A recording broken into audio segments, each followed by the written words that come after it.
American Standard Center. No. Either way, it stands as ASCII. I can't remember what it means right now, but it is the conversion chart that they used for binary code to code all computers in 1960. That number system, when you use Bill Gates in all capital letters, Bill Gates 3, because he's the third Bill Gates, how you would type out someone's name on a computer system with all capital letters, no spaces, Bill Gates 3. When you convert that with the binary code translation, the ASCII, his name translates to 666. And I studied and learned binary code to make sure, so I can teach you guys it as well. But it is. And so Bill Gates is the one who is the leader of like the whole world, basically, the secret leader of the world. So he runs Pfizer, which is the medical system that had the vaccines. He runs Microsoft and Office, and Microsoft and Windows. So he was basically the founder of when the internet was created. When the computer was created, not internet, computer was created, he came in and made a system that people could use for like work purposes, like Microsoft Office and stuff like that, whatever. He created systems and coded systems that could be used for Microsoft and Windows.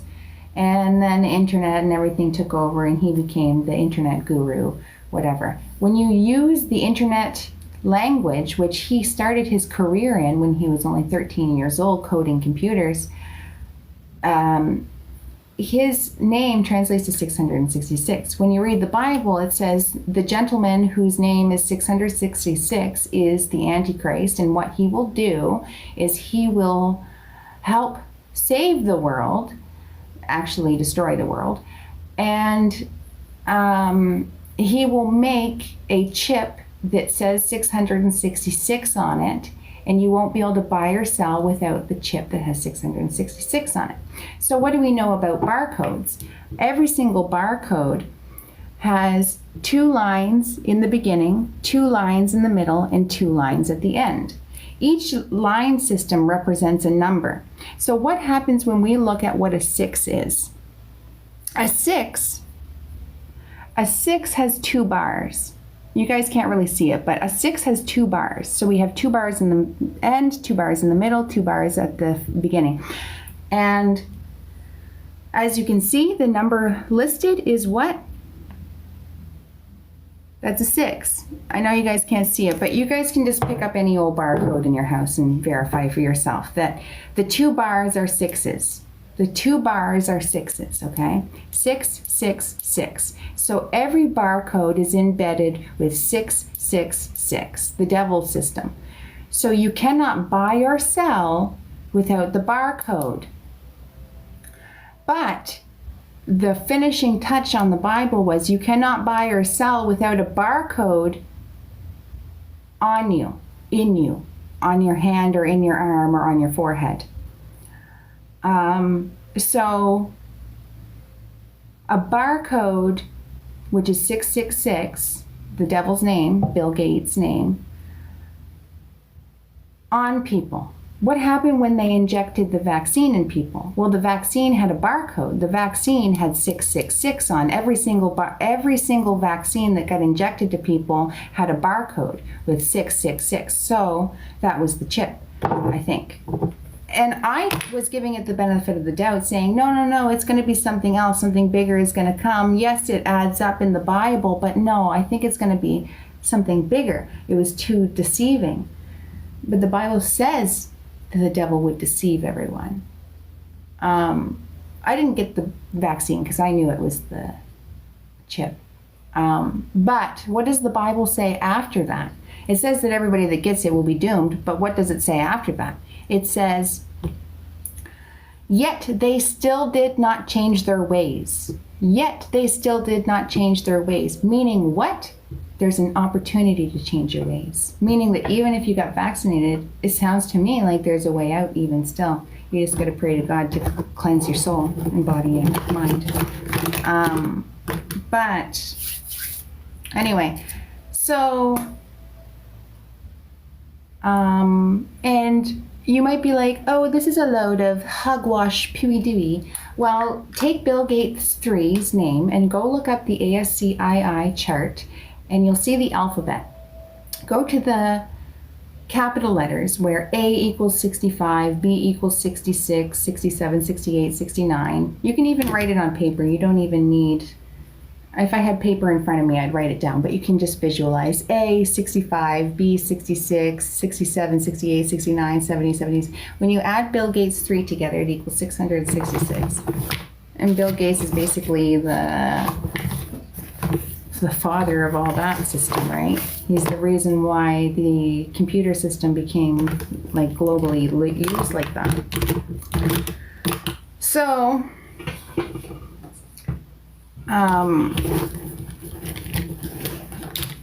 anyway, so what I was saying is that it's really hard to find God, but it's actually super easy to find the devil, because the devil is like, come find me.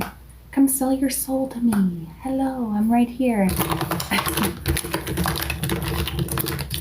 So, but God's really hard to find. And you will only find God if you try to find God.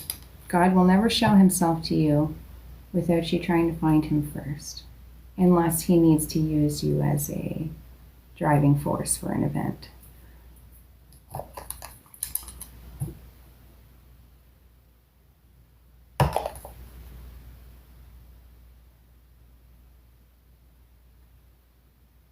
You know, God didn't show himself to me until later in my life. But you know who showed themselves to me when I was a child was Mary. Jesus' mother showed herself to me when I was a child. But God and Jesus, they never come around until way later in my life, until I proved to them my worth.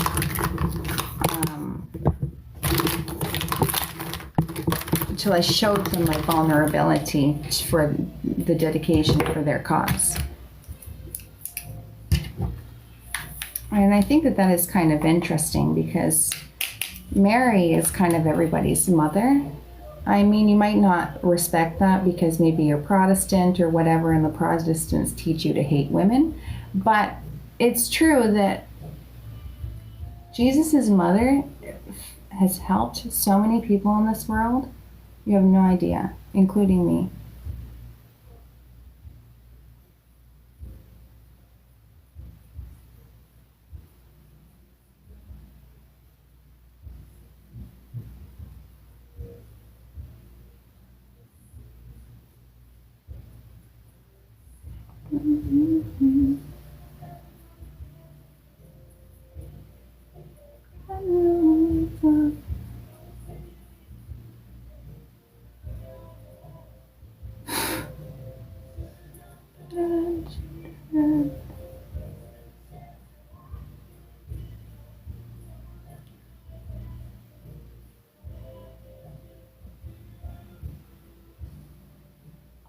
What did he show you? The apocalypse.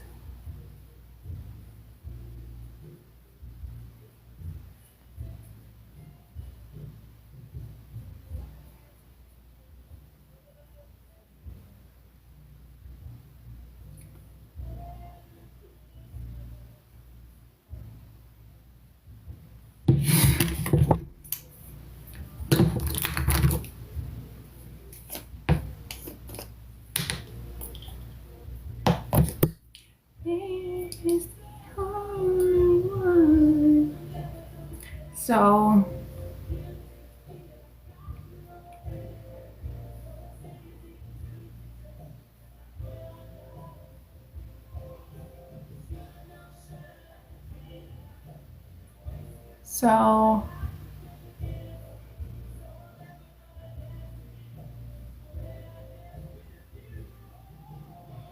the first time I talked to God,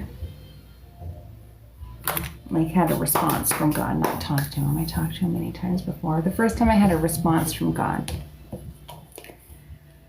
was I was 18 years old, And I don't want to get into the details, but I was going through a hard time in my life.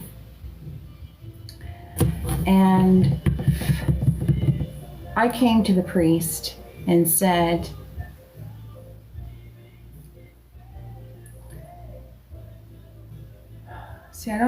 the story is so difficult to say because I don't like to share all the details of the story because it's really private. But either way, so I came to the priest and I said, there's a demon following me. There's a demon that's been attached onto me for the last few days. And it's been attached to a few of my friends.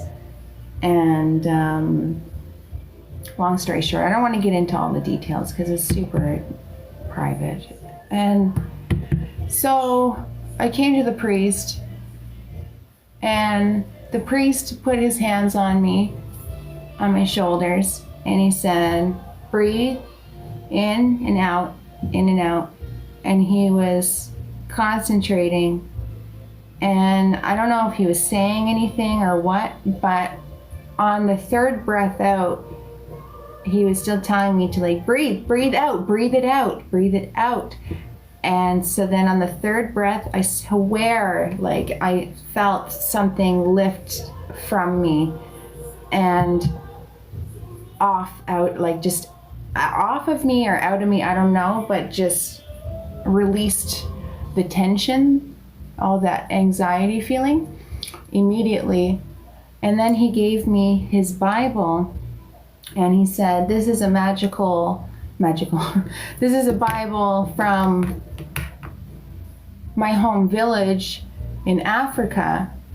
I want you to keep it. This Bible has been spiritual, like has been whatever, talking to him. And he said, whenever you need a message, and you open this Bible, it will speak to you. The Bible will tell you what you need to know. And I took the Bible and I believed him because I felt what he had just done to me. So I went home and I put the Bible away. Didn't think much about the Bible, didn't open it, didn't read it for, a few weeks, whatever. It just sat there in my room. And I had a huge depression wave over me. And I was crying and pleading to God, and I was on my knees and I was crying, pleading to God. And I said, and I was crying, and then the first words out of my mouth out loud were, oh God, I am all alone. I have no one to turn to but you. Oh, help me was in there. Oh God, help me. I have no one to turn to but you. So then I opened the Bible for the first time in my life. I opened the Bible because my mom never taught from the Bible. My mom taught from old catechism books.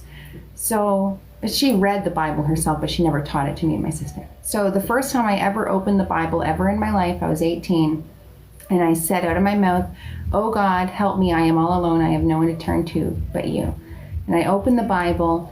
And when I opened it to a random middle part of the Bible randomly, and the quoted text that I read was a quote. My eyes were drawn right to a quote immediately, and the quote said, "Oh Lord, help me, I am alone, I have no one to turn to but you," quote. And it was from a girl who was going through basically the exact same situation I was going through. And that was God talking to me. That was him saying,